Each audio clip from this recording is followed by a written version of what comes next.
All right, today we're going to be looking at slope fields. This is just a way to look at differential equations graphically. But first, before we get too far into this, I want to give credit for this page to Stu Schwartz. He's got a website called mastermathmentor.com, and that is where I got this page. I just thought it was well done and didn't feel like I needed to recreate the wheel. So, let's look at slope fields. So we're going to look at differential equations graphically. These charts I've made, or he made, that we'll be using, they are XY points, but the horizontal numbers, these are your x's, and these are your y values. So that when you get done with your chart, it lines up with your coordinate plane. So x values horizontally, y values vertically, which if you think of it like that, that makes sense. Normally, anyways, let's not confuse ourselves.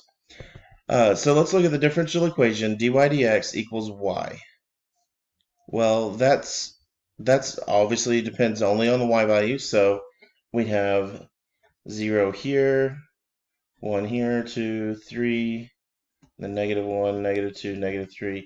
And that's going to be the same across the entire field. So what are we going to do with this? Well, remember, dy dx is our rate of change. It's going to be our slope. So I like to start with easy slopes like 0. Slope of 0 is just a horizontal line. So everywhere that we had a slope of 0, we're going to draw a small horizontal line. So it's just part of a line that has that slope at that point. Just a very short little line. Okay, then I like to do, the other easy ones are 1 and -1. So everywhere there's a 1, that's just that 45-degree line. So you can look and you can line up your dots. Now this isn't perfect. There's a bigger space here than between here, but it's close enough. Because remember, everything on a graph is estimated anyways. A -1, remember, goes down, so negatives go down, negative slopes. So that looks like this.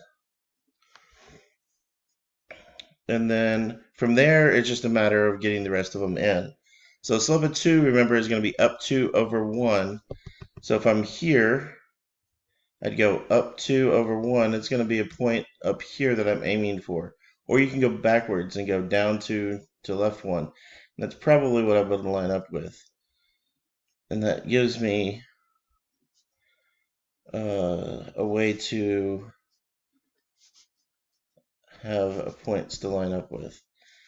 And then same with this, be 3 up, 1 over, or we can go down 1, 2, 3, and over 1.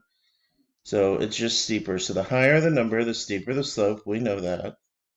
Nothing new there. And then we've got the negative ones down here. So -2, let's start in the middle, would be up 2 to the left 1. So it's going to be this way, like that. If you need to turn your paper to get the angle right, that's fine. Up 2 over 1 that way, up 2 over 1. And again, we're just estimating that short little line that has the slope at those coordinate points. And we just looked out that dy dx equals y, so it's the y value everywhere. And then this last row is -3s. So 1, 2, 3 over 1. So again, just steeper, but in the negative direction. So this is our slope field. Okay, this is what we would call the general solution of dy dx equals y. We get an idea of what's happening anywhere that we are in that coordinate plane. Now, I'm going to use some colors here. Let's look at the point. Let's say the solution was going through 1, 1. So now we're looking at a specific or particular answer. Here's the point 1, 1. And we're just going to follow the flow of the slope fields. So we can see it levels out here, and we get this, what looks like an exponential curve. And if we did the integration here, we would see that it is an exponential curve. So we have that. We can look at -2, 0. Well, -2 is here, 0. So it's just this. Well, that doesn't look like a horizontal, or exponential curve. Well, that's because it's not. While this one up here is exponential, sometimes you hit what is called a degenerate case. Degenerate case. This one just ends up being a straight line, and that's not like any other solution curve in that area. And we can see that because -2, 0, if y was 0, well, when we did our differential equation, we would have 1 over 0, and right away we'd have issues. So, in other words, our integral is not differentiable at 0. We can also have, let's throw in another case here, let's say 0, -2. Do that in blue here. 0, -2, that's down here. And so we can have a negative. So it doesn't have to go perfectly at each of the points. We just follow the motion there. Okay. So let's look at another example here. dy dx equals 1 over x. So now we're just looking at x values. Okay, so it's going to be a similar thing, just vertically instead of horizontally. Again, we would start with 0. Excuse me. 1 over 0 is infinity, but when we're talking about slopes, we say that is undefined. So it's undefined here. 1 over 1 is 1. 1 over 2 is 1/2. 1 over 3 is 1/3. Then we get into the negatives, and so we get -1, -1/2, and -1/3, all the way down.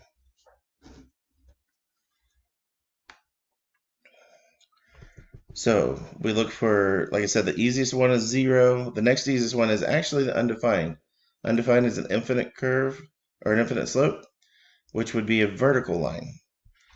So we would have a vertical line here, and every time you get that, that's you're going to be an asymptote on your graph. So here we had a horizontal asymptote, here we're going to have a vertical asymptote. Now just do our slopes as normal. So here's a 1. That's that 45-degree line halfway. -1. Oh, I got kind of wibbly wobbly there. 1/2. So now we're going to go up 1 over 2. So if we were here, we go up 1 over 2 or down 1 over 2 that way.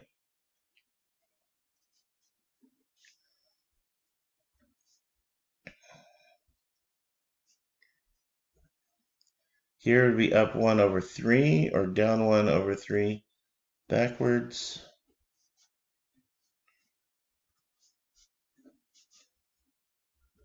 And some people have a hard time seeing the slope. So if you have any questions, feel free to contact me and we can talk through it.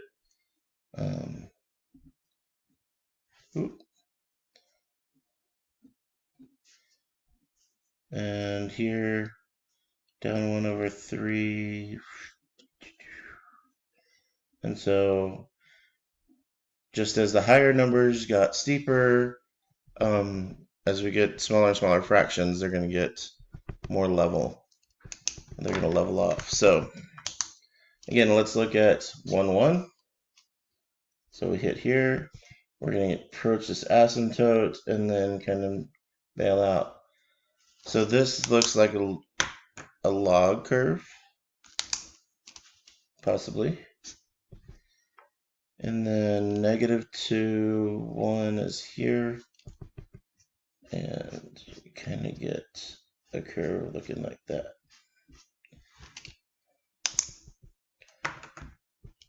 All right. So let's look at this. I'm just going to do one more because I think once you see, so this is just your X and your Y's to get you used to the slopes. Once you see one combined, I think you're going to get the idea. And then if you need more, I can always do one more example later. So let's just go through this real quick. I'm probably going to fill out the chart fairly quickly just to save time. So negative x over y. I'm going to show you the easy ones. That's going to be your zeros. So 0 on top, remember 0 divided by anything is 0. So I'm going to put 0, 0, 0, 0, 0, 0. Notice I skipped this one because anything divided by 0 is undefined, is 0 infinity. So we have undefined here going this way. But in the middle here, that's your indeterminate. So we don't have anything. It's not vertical or horizontal. It is just completely indeterminate. I'm going to pause here and fill out the numbers and then come right back to you. Okay, so once we have these numbers done, we start filling in our slope field. And again, start with your easy numbers. Our zeros look like this. Remember, skip that middle one. Undefined are vertical lines. Then we have our ones. Those are like this. And once we start getting a lot of our easy numbers in, here's our negative ones. You can start to see a pattern. And once you see the pattern, then things get a little bit easier to fill in. I'm going to go ahead and fill in the rest of the fractional slopes and be right back. Okay, so now we've got our slope field done, and you can see the pattern here is clearly circles. So when we do our specific answers, 1, 1 is here. Let's see, give us some points around here. So it's going to look something like, and just sketch and do the best you can. It doesn't have to be perfect, because again, we're just looking for patterns, we're looking for approximations. -2, 0 would be here. So that means we're also going to go 2 up and 2 over and 2 down. And I guess my blue ink is not drying quickly enough, and my highlighters keep picking it up. So it looks something sort of like that, and that's the general idea. Pretty straightforward, pretty powerful. We get into a lot of differential equation stuff in physics, especially you can see things like fluid dynamics, and we can see how things flow. So these are very good ways of visualizing rates of change on a coordinate grid.